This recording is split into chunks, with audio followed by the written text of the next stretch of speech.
Hello साथियों, नमस्कार। आप देख रहे हैं आपका अपना YouTube channel DS Mishra official और आपके अपने चैनल पर इस खास वीडियो सेशन के साथ आपका हार्दिक स्वागत है। और इस वीडियो में मैं बात करने वाला हूं कि जो भी प्रधानाध्यापक एवं प्रधान शिक्षक के रूप में योगदान कर लिए हैं, उन शिक्षकों का प्रधानाध्यापक या प्रधान शिक्षक के रूप में वेतन चालू कैसे होगा।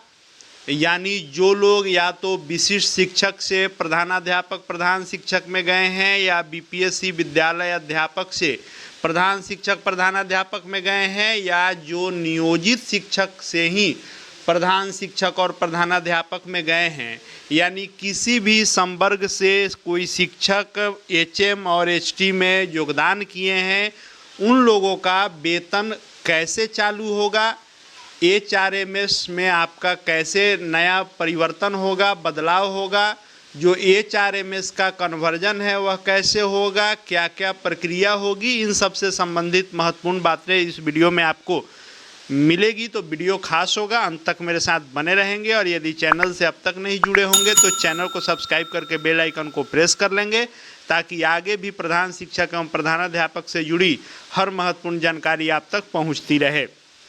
तो साथियों, प्रधान शिक्षक एवं प्रधानाध्यापक में अधिकांशतः लोग अब योगदान कर चुके हैं।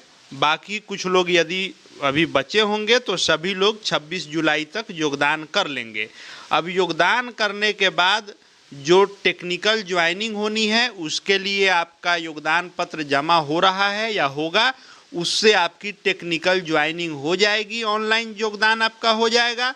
उसके बाद जो वेतन भुगतान के लिए प्रक्रिया शुरू होगी, उसके लिए इस पत्र का आप अवलोकन करेंगे। ऐसा ही पत्र सभी जिलों से निकलेंगे और कुछ जिलों में निकल भी रहे हैं।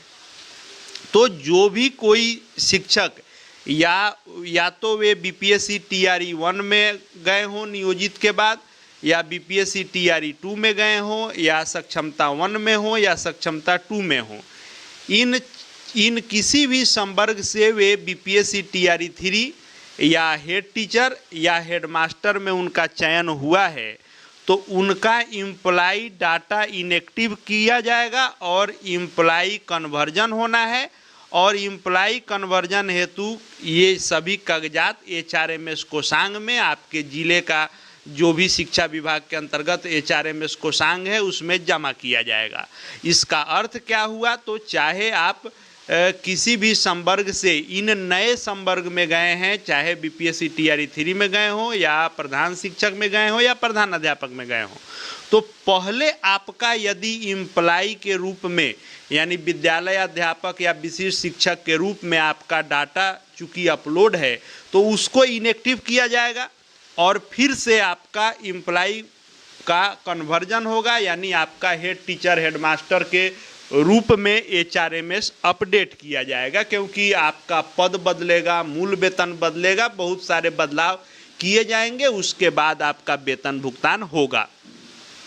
अब इसके लिए जो निर्देशित किया गया है उसको समझ लीजिए कि एचआरएमएस कोषांग में कौन कौन से कागजात मांगे जाएंगे। फिर मैं ये भी बात करूंगा कि जो नियोजित शिक्षक से ही गए होंगे प्रधान शिक्षक प्रधानाध्यापक में, उनके लिए क्या होगा। तो पहले जो या तो विद्यालय अध्यापक से या विशिष्ट शिक्षक से गए हैं, उनके लिए यह निर्देश है कि एक आवेदन पत्र होगा जिस पर 1 से 8 के शिक्षकों के लिए चिन्हित मध्य विद्यालय के प्रधानाध्यापक, अब चूँकि जो प्रधान शिक्षक होंगे उनका तो मध्य विद्यालय नहीं होगा, तो विद्यालय के ही प्रधान शिक्षक होंगे स्वयं से, या 9 से 12 के जो प्रधानाध्यापक हैं उनके लिए प्रखंड शिक्षा पदाधिकारी से अनुशंसित हो। बहुत सारे जिलों में इसको लेकर के और स्पष्ट चीज़ें की जाएगी, लेकिन एक आवेदन पत्र होगा कि हमारा एम्प्लॉई डिटेल जो है उसको चेंज किया जाए, एचआरएमएस पर अपडेट किया जाए। वह आवेदन लिखा हुआ होगा जो प्रधान शिक्षकों के लिए या बीपीएससी टीआरई 3 के लिए जो 1 से 8 तक होंगे, या प्रधान शिक्षक जो 1 से 5 हैं, उनके लिए विद्यालय स्तर से ही अनुशंसित होगा, और 9 से 12 के जो हेडमास्टर हैं उनके लिए बीओ से अनुशंसित होगा। उसके बाद आपका एचआरएमएस फॉर्म होगा जो मैनुअली भरा जाएगा। जैसे विशिष्ट शिक्षक में विभाग भरा, बाद में कुछ लोगों का जो नहीं हो पाया किसी टेक्निकल प्रॉब्लम से, तो विभागीय स्तर पर जिला में आपसे फॉर्मेट लिया गया था और उस तरह किया गया था। तो फिर वैसे ही HRMS फॉर्म आपको मैनुअली भरना होगा और उस पर आप BO से या प्रधानाध्यापक से हस्ताक्षर एवं अग्रसारण कराना होगा। उसको आपको हस्ताक्षरित कराना होता है HRMS फॉर्म को, उसमें डिटेल होता है, उसको भरा जाता है। फॉर्म की आपको आवश्यकता होगी तो हमारे Telegram channel DS Mishra official पर आपको मिल जाएंगे। वह पेज भर लेना होता है और उस पर आपको हेडमास्टर से अथवा BO से अग्रसारित कराना होता है। उसके बाद जो डॉक्यूमेंट लगना है वह है आपका औपबंधिक नियुक्ति पत्र जो मिला है, उस नियुक्ति पत्र की छाया प्रति लगेगी, क्योंकि उसमें योगदान से संबंधित आपका डिटेल है, पत्रांक दिनांक है, साथ में आपकी जो विशेष ID है वह उसमें मेंशन है। उसके बाद योगदान पत्र की छाया प्रति लगेगी ताकि वह अपडेट किया जाएगा कि आपका योगदान किस डेट में हुआ, पूर्वाह्न में हुआ, अपराह्न में हुआ, डेट और समय मेंशन करना होता है HRMS पर। तो योगदान पत्र की छाया प्रति लगेगी। उसके बाद आपका बैंक पासबुक का फर्स्ट पेज वाला अकाउंट डिटेल वाला उसका छाया प्रति लगाइए या कैंसिल चेक दीजिए, जिससे आपका वेतन को लेकर के खाता अपडेट किया जाएगा।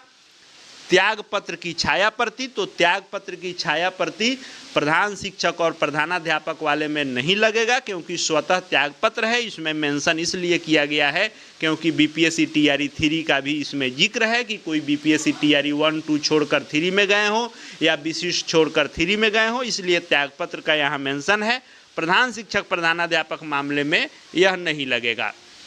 फिर आपको लगाना है पैन कार्ड की स्व अभिप्रमाणित छाया प्रति, आधार कार्ड का स्व अभिप्रमाणित छाया प्रति और आपका प्राण कार्ड का जो संख्या है उसका स्व अभिप्रमाणित छाया प्रति। ये सभी डॉक्यूमेंट आपको लगा करके और जमा करना है HRMS कोषांग में। यदि कोई शिक्षक अन्य जिले से किसी जिले में गए होंगे तो वे अपना एम्प्लॉय डाटा जिस जिले से आप गए हैं वहाँ इनएक्टिव कराना होगा और रीजन में एम्प्लॉय कन्वर्जन डालना होगा कि आपका परिवर्तन ये हो रहा है, वहाँ से पहले आपको इनएक्टिव कराना होगा।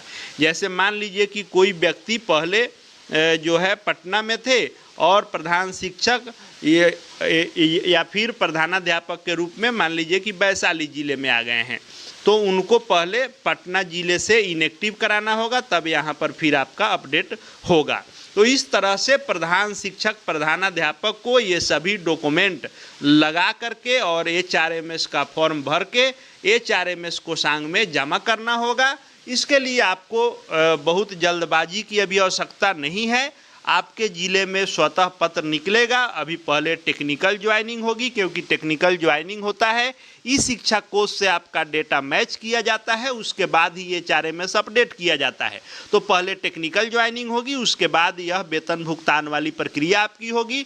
तो आपके ज़िले में जो पत्र निकले उसका इंतजार करें, उस पत्र निकलने के बाद यही प्रक्रिया होगी। मैंने एक पत्र के माध्यम से आपको ये बताने का कोशिश किया है कि प्रक्रिया यही होगी, तैयारी में आप रहेंगे, वो आपका ऐसे अपडेट होगा। अब बात आती है कि वैसे शिक्षक जो अभी न विशिष्ट में गए थे और ना ही विद्यालय अध्यापक में गए थे, वे नियोजित शिक्षक ही थे और नियोजित शिक्षक से ही डायरेक्ट प्रधान शिक्षक प्रधानाध्यापक बन गए हैं, तो उन शिक्षकों का कैसे वेतन चालू होगा? तो चूंकि जब आप नियोजित शिक्षक थे तो आप नियोजित के रूप में राज्यकर्मी नहीं थे, तो आपका वेतन भुगतान SSA या GOB से डायरेक्ट जो होता था वह अब नहीं होगा। अब आपका जिला का कोषागार से होना है। तो यह जब तक HRMS नहीं होगा तब तक वेतन भुगतान नहीं होगा। लेकिन अब आपका HRMS कब होगा? पहले आपका प्राण जनरेट होगा, यानी जो नियोजित हैं उनके लिए प्रक्रिया हो जाएगी कि प्राण नंबर पहले उनको खोलना होगा, उसके लिए पत्र निकलेगा, आपको ऑनलाइन खुद से अप्लाई करना होता है प्रान नंबर का।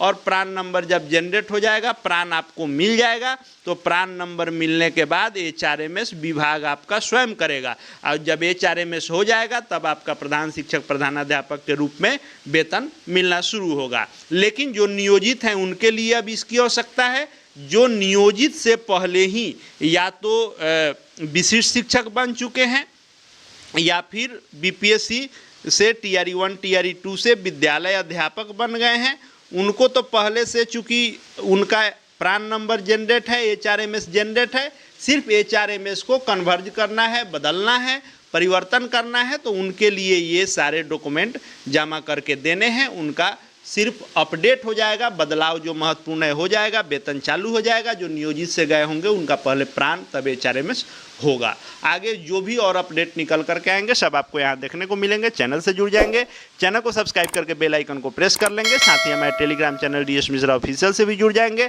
ताकि हर अपडेट वहाँ भी आपको मिलते रहेंगे। इस वीडियो को देखने के लिए आपका बहुत बहुत धन्यवाद।